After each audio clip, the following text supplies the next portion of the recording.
Restaurant playplaces are weird and they terrify me. It's like a bunch of fast food execs came together one day and were like, you know, I love peddling food to the unsuspecting youths of this town as much as the next guy, but now I got all these little shits hopped up in sugar and fat tearing my franchises apart. I hear what you're saying, and I have a brilliant idea. What if we had somewhere the children could go to let out all this extra energy? Right, like a blood dome where the kids could fight each other to the death! Okay, or maybe just like a playground inside the restaurant, huh? Glad to know I can always count on you to shit on my ideas, Mike.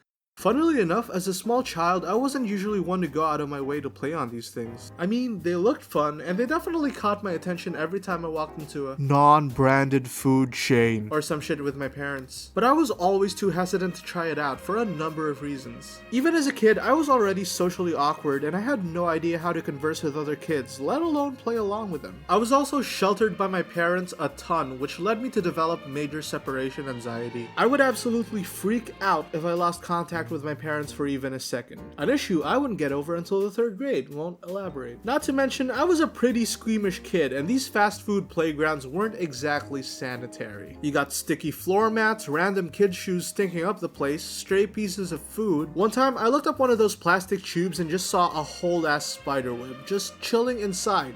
Sans the spider, which I would argue is scarier than seeing it with a spider, because now you're asking yourself, where's the goddamn spider? Anyways, I digress. So I don't have a lot of fond memories playing on these fast food playgrounds, but there is one incident I recall that stuck with me my whole life. And I don't remember much from my childhood, so that's saying something. When I was 5 years old, my parents took me and my brother to a kid's birthday party at a restaurant out of town. I didn't really know the kid, or anyone there for that matter, so it must have been an invite from my parents' friends or something. But when we got there, it was a riot. Like, whoever this kid was, their parents pulled out all the stops. It was insane. I'm not gonna bother naming the restaurant since I tried looking it up, and it seems like they had shut down a while ago. But if memory serves, it was a pretty big venue, and there were a lot of people. I don't completely recall what we did there, so I'm just assuming we did, you know, normal birthday stuff. But there was one highlight from that party I could never forget, and that was this absolute unit of a Playplace they had in that restaurant. My god, it was huge. This thing was like a skyscraper from where I stood. It was massive. McDonald's playgrounds didn't have shit on this. It was like the Sagrada Familia of Playplaces. My little kid brain couldn't comprehend what it was seeing. I was blown away. So I decided for once to disregard my usual aversion to this kind of thing and just for once maybe have a good time, you know? Hard to come by these days. In the middle of the entire structure was a huge 3-row slide that went from the top of the playground all the way to the bottom. And when little me saw that thing, I just knew I had to ride it all the way down. So I went in through the entrance and made my way through the jungle gyms, tunnels, and obstacles inside the structure. I didn't really have a clue where I was supposed to go, I just knew I had to get high. So anytime I'd come across a way to the next level, I took it without a second thought. Now, it's probably a good time to mention that I'm not that good with directions. Not ever, and especially not now as a grown-ass adult. Mom, can you come get me?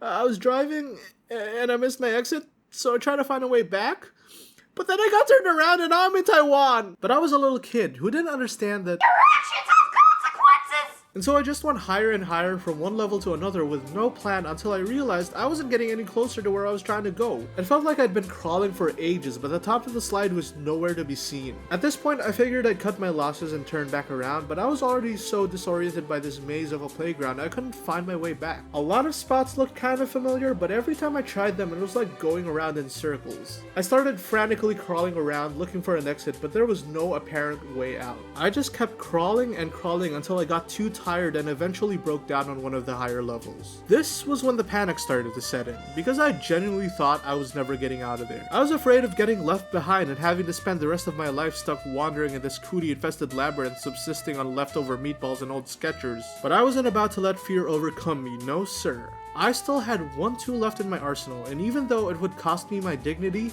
I had no other choice. Mom!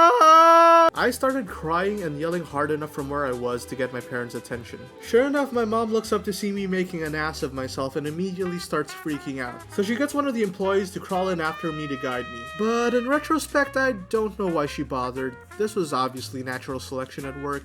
This had to happen. Hey kiddo, let's get you out of here. Why?